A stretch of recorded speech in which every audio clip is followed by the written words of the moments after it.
brings my bottle, hold it up and let it bend. Figures of two rinks battling an extra hand. And I'm peeling off my label as they peel a corner guard. Dance down the sheet to the tune of Hurry, Hurry Hard. And my popcorn squeaks a question, wonders why I'm not at home, where you wait beside the silent telephone. Doodle circles within circles all alone. Have to stop. Ladies and gentlemen, welcome to the Whiskey Wednesday show once again. Tonight we are talking about something that you probably never thought I'd be talking about again, and that is skateboarding. As some of you know, I was a skateboarder back in the 80s, and skateboarding and music were my two passions. When music took off, I continued skating for a few years until I had a fall when I was on tour in Australia, and I realized there's too much at risk, and I got the fear, and I could no longer skateboard. I tried, but I couldn't do a simple ollie up over a curb. I was too afraid of hurting myself. So I decided to abandon the skateboard in the early 90s and just sort of continue with my music, which took me for 25 years around the world. And now that I'm home and not touring, and I'm finding myself sitting on the couch a lot, I thought, I need to exercise. I decided that I was going to start skateboarding just here in the backyard again. And of course, that brought me to freestyle skateboarding, which is something you can do on a small piece of flat land. Today, we have here with us a gentleman named YoYo Schulz.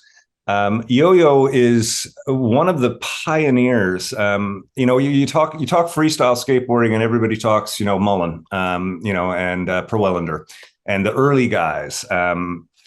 But there's so many other innovators in the world that have done things. And YoYo Schulz has been doing this since the 80s. And YoYo, you actually have one trick. And I mean, even though Rodney Mullen invented a whole whack of tricks, he's sort of the only one who did that. There's other people that have certain tricks that have become foundations of skateboarding. And you've got one that is, it's become a foundational thing, but it's also one of the hardest tricks for anybody to do. And I've heard that it even took Mullen like 2 years to learn this trick. So welcome to the show, YoYo Schulz, a pioneer, an innovator, and still a skateboarder as he moves into or away from his teenage years, let's say. And I find that fascinating. So welcome to the show, YoYo. Yeah, thanks, Ken, for inviting me. And I blame everything on Twitter. And I see you have a decomposed shirt, and it's like just, by accident. Believe it or not, I'm wearing the same T-shirt. No way. It's getting well, it's still, winter here, but at least I can show my board. Very cool. And that's your is that your original graphic from the board that you had in the 80s? Or was it a variation on it? That's a mock-off graphics of the Walker board I had. So back in the 80s, I was sponsored a pro skater on Walker skateboards. Yeah. So because they already had 3 freestyle models, Bruce said, like, as I was also skating street and ramp, and so let's make a word street model. Mm-hmm. So I never had a pro freestyle board before. Casper Industries, and I've been working with Witter, I don't know, 20 years, even longer than that. I just don't remember, but for ages, So we took the old graphic, and we even sent a copy of the board I showed you to the original artist who did the Walker graphics. Wow. So that's Stephen Walker, one of Bruce Walker's brothers. Mm-hmm. And actually, I had a great pleasure to meet Stephen and Bruce back in 2022 when I was in California, and I was just arranged a trip around the Skateboarding Hall of Fame event. Wow. So that's where I met Stephen for the very first time, and also Bruce for, I don't know, we hadn't seen each other for 3 decades, more than that. just go figure. It's just like well, the family is still there. The Bounds and Bruce helped me out a lot.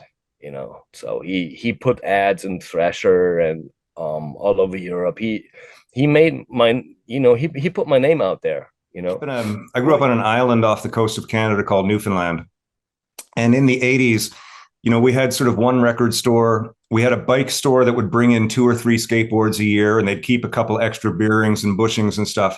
But there was no skate shops. There was no ramps. There was no pools. There was nothing. There was just about 25 of us punk rockers in St. John's, Newfoundland, who all had skateboards, and we got together every day and just pushed these things around the terrain.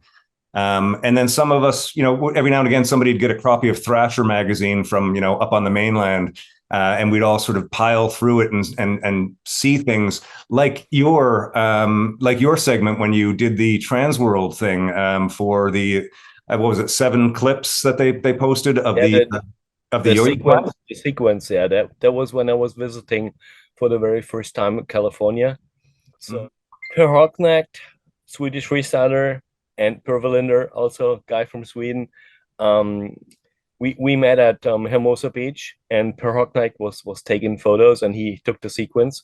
So actually, in the sequence, when you look really close, it's actually put 2 sequences together because the motor drive wasn't going that fast, so they couldn't. I mean, I think they took the best shots, but it was like pulled off in the same spot. If you look really close, but people were like, "Well, how can you do that? How can you pull yourself up?" It's like I'm still amazed that I was able to do it. I mean, nowadays I'm having a hard time just get a couple of inches off the ground in a way. And I need my problem is it's not age, it's lack of practice, right? So it's like I skate like maybe once a week. Then now we have winter time. It's rain a lot, so I don't even get to skate. So that's the only you get. The more you need to practice to stay at a certain level. Yeah. The freestyle thing kind of disappeared or went very underground during that period, as far as I can tell. Well, the people were moving into different directions. That respect that I mean I was there actually when freestyle died in the way of competitive freestyling. So there was in September of 1991 there was the San Francisco contest. They always had in a basin with a built street setup, and also there was scheduled to be a freestyle pro event, but they canceled it last minute really because lack of participants. So we just got to do a demo, and Barry Zaritsky, Rodney's mentor from Florida, he was the announcer, and he was going like, okay, you street skaters, watch what these guys are doing. You will be doing this in the next couple of years. And this was the fact, where freestyling disappeared because like a lot of freestylers, they went into the industry, or they were looking for different jobs, like just because there was no money, and I was never in it for the money. I was just like, okay, skateboarding. And at that time we tried to build up a company here in Germany, but at the early 90s skateboarding was dying again. So there was just like the wrong time to hit the market. So yeah, but I never stopped. I mean, I started competing back in 1979, and to this day never stopped, except for the time when there were no contests. I started skating in 1975, 76-ish. Yeah. And that was you had an uncle who came from America to visit and brought you and your brother a skateboard. Is that the story? Yeah, exactly. Yeah. That was one of the old sort of penny skateboards, the little plastic ones. Yeah, I still have that one. It's also featured in the other the German media podcast we just did. I don't know, the boards me and my brother received, they were I'd say they were like leftovers from the late 60s because one of them was a Black Knight, with clay wheels, and I just don't know where that board went, but was given to my brother, but I still have mine, so yeah, it was just sidewalk surfing, back then. You couldn't do any tricks. Thing. I'm going to be 55 this year. And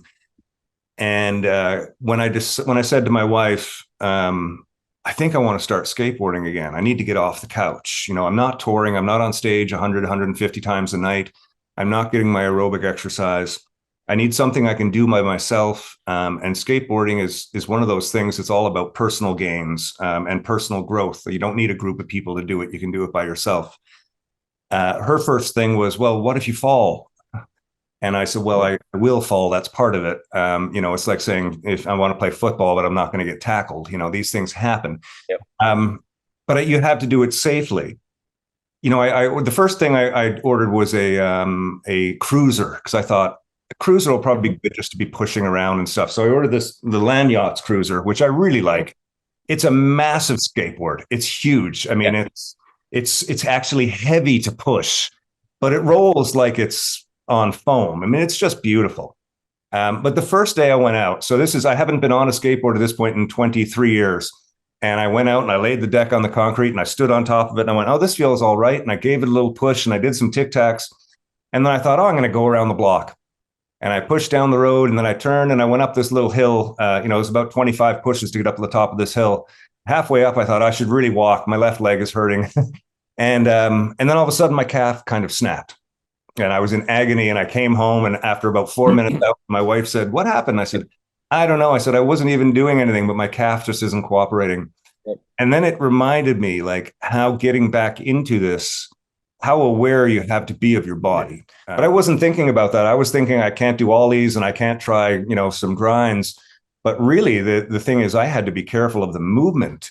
Skateboarding is an exhausting sport. And I'm wondering, do you have any recommendations for people who might want to consider getting into it at an older age? That's kind of tough because I never stopped, but like 2 years ago, I tore my, calf muscle. Well, just, pushing. Mm-hmm. I don't know why. I mean, I was warmed up and everything. It was during the summertime. I have no idea why it happened, but I would, suggest stretching is basically one thing. Foam roller, which they're pretty much, popular. Mm-hmm. So that I feel that when I have like tight calf muscles and stuff like that, it also like goes up to the knees.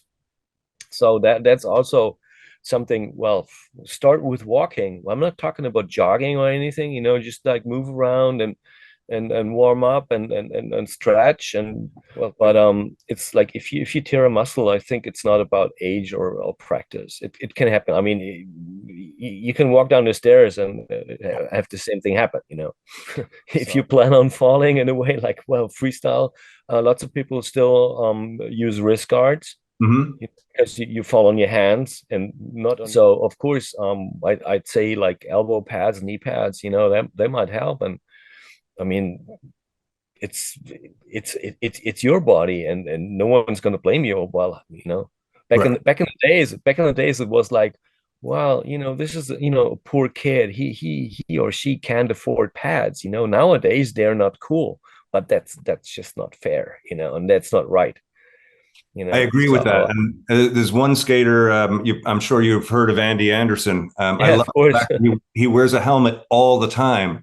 I find that so inspiring. And that was one of the things my wife said. And actually, one of the bands I play with, we have a fan who has experience with, sort of a little bit of head trauma. And, she said to me, she sent me a message. She said, like, wear a helmet. She said, like, it doesn't make sense, And I really appreciate Andy Anderson sort of stepping up and especially with the young kids saying, hey, so a bonk on the head can mean you never get to skateboard again. That's take the uncoolness away. Exactly.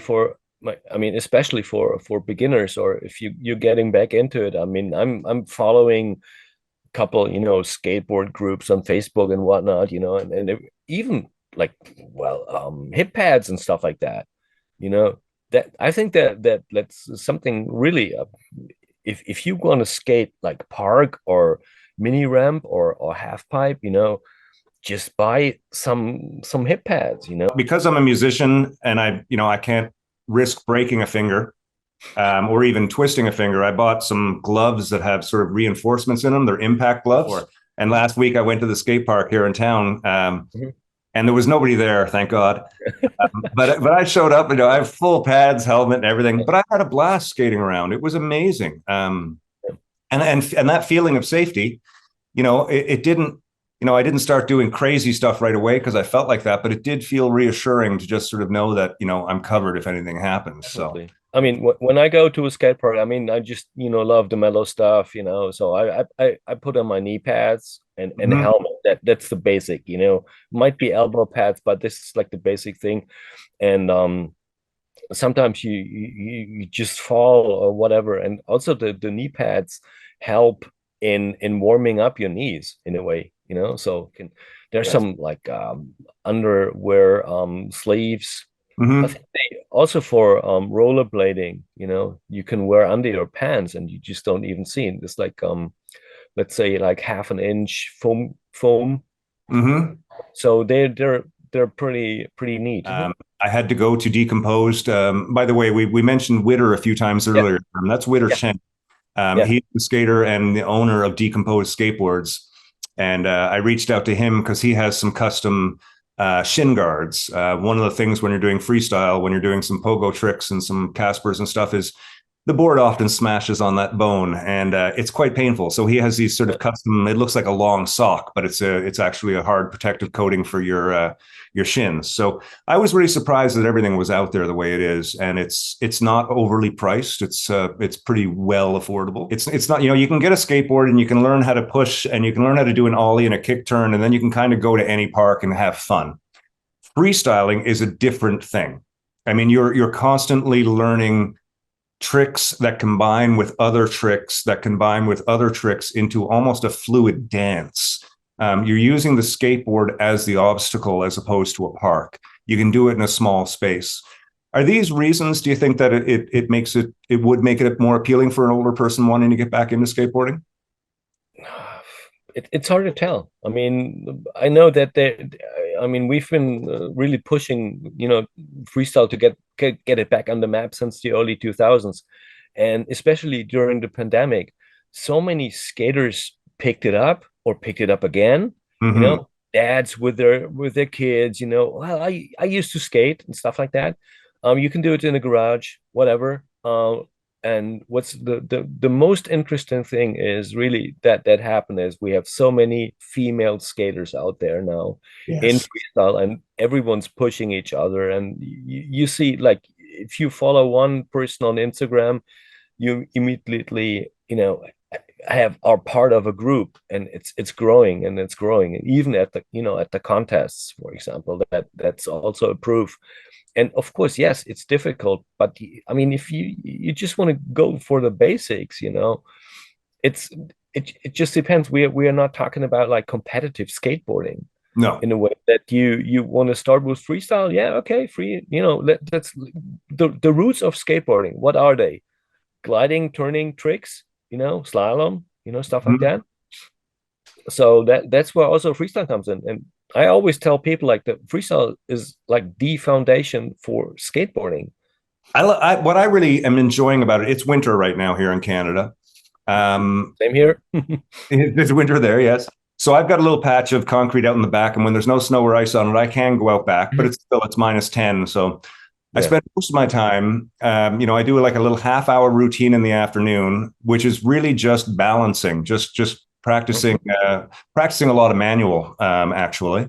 And then at night, when I'm watching TV with my wife, I have a little piece of carpet, a little 3x3 piece of carpet that I bring into the TV room next to her, and I put it up next to her bed. And for sometimes an hour, maybe 2 hours, I'll just going up and down on the kick, going into rail position, balancing on rail for 30, 40 seconds, coming out of rail, stepping on and off the board. And something, when I do that for a while, I get a good sweat going. Like it's really good cardio and it's good balance exercise, and I'm not doing anything crazy. And that's what I'm really loving about the freestyle deck right now, is it allows you to just kind of work in place, which you can do inside. Yeah, it's also, I think it's also good for, a lot of core strength. Yes. And also coming back to the foam rollers, you could put like a skateboard without the tracks on the foam roller and balance. Mm-hmm.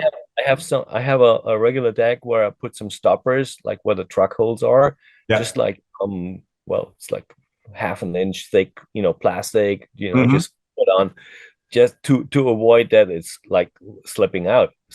I mean, of course you can buy balance boards and whatnot, but it's like just use the equipment you already have, with a little bit of modification, Of course. It's a very interesting sport for that.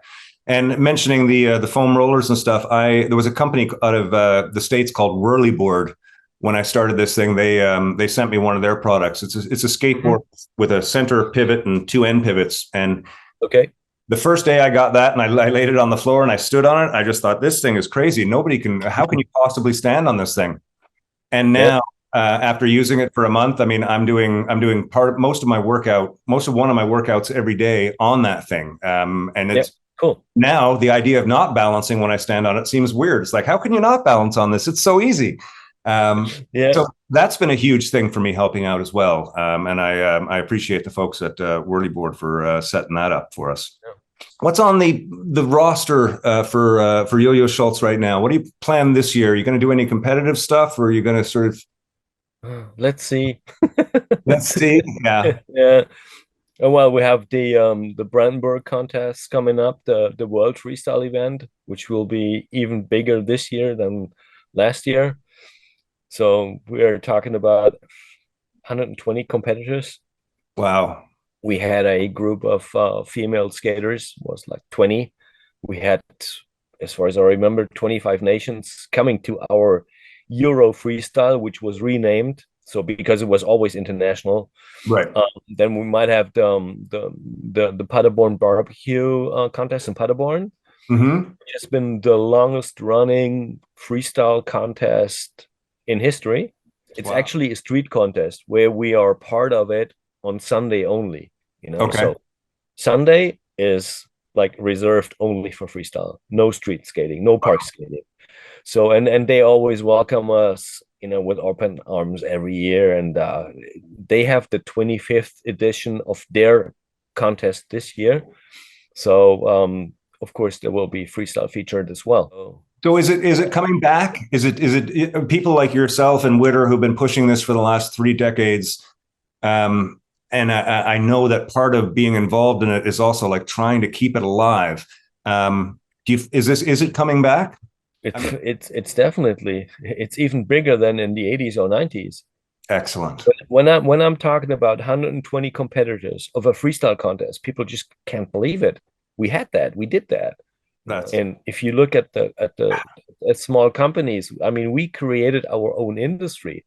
Mm-hmm. Twitter Chang is a big part of it, So, and there are lots of others, Mode Skateboards. Mm-hmm. Who else do we have? Waltz Skateboards, Mike Osterman, I think Moonshine has some Moonshine. Well. Yeah. Then Skate Kings has always been pushing it like since the beginnings, also slalom. And it's really great. The contest, they are not about the competition in a way. They are more also about meeting and building up that community and the friendships, the camaraderie. It's really amazing. Believe me. I mean, it seems like there's a great community there, and we all hear that phrase, from skateboarders who've been skateboarding for a while, that skateboarding saved my life. For me, it was an escape. It was a method of transportation. And when I found a group of skateboarding punk rockers that were similar to me, it became a family that, was one of the most important families in my life during my teenage years. Yeah. Just let me. I mean, when we started out in the early 2000s, what helped us? It was the internet. It was the forums that was way before Facebook, Instagram. That was before YouTube. So nowadays we have all the options, and that's how we grew. Really, I mean, it's not a big part of the skateboard industry, but we are out there, and people are always like, "Oh, you freestyle?" Yeah. So it's really interesting. I'm glad to see it coming back, and I'm glad to come into the community and be able to meet people like Witter and yourself and MLM Skateboards here in Canada. That was how I actually made the connection with Witter and stuff. it seems like the community is really thriving, and the people that I'm meeting are really into spreading the word and getting it out there. Yeah. And for you to take the time and you know, come talk to me, a sort of stranger requesting you on Facebook. You know, you're one of the world's greatest. You're a pioneer. You invented parts of the sport, and you're still doing it today. I think what you do is incredible, and I look forward to getting to know you a little better as time moves on and follow what you continue to do. You're an inspiration. I mean, you really are. And for all the people that I kind of was thinking, okay, who can I sort of interview for the skateboard segments? When your name came up and the possibility was there, it was just like, yeah, this makes total sense, because you're right on par with everything I believe in the sport. And it's been amazing talking with you. It really has. Yeah, thanks for the kind words and for the invitation. And went real quick, you know. So I'm always, you know, happy to spread out the word and to support freestyle and skateboarding, of course. And it's like it's really fun, you know. And really fun. Yeah, exactly. We use technology, and it's great to connect, or you know, around the world. That's what I really love. Well, let's continue connecting, and thank you again for coming on the show. We are just about to sign off here. I'm going to hit you up on Facebook and finish this conversation off online. It's great to chat with you. Thank you for being on the show. Yeah, thank you. Every one of those men did the work of 10, and Sandy scrambled up to the top. He was working like a dog, heaving 30-foot logs, and it looked like he'd never stop.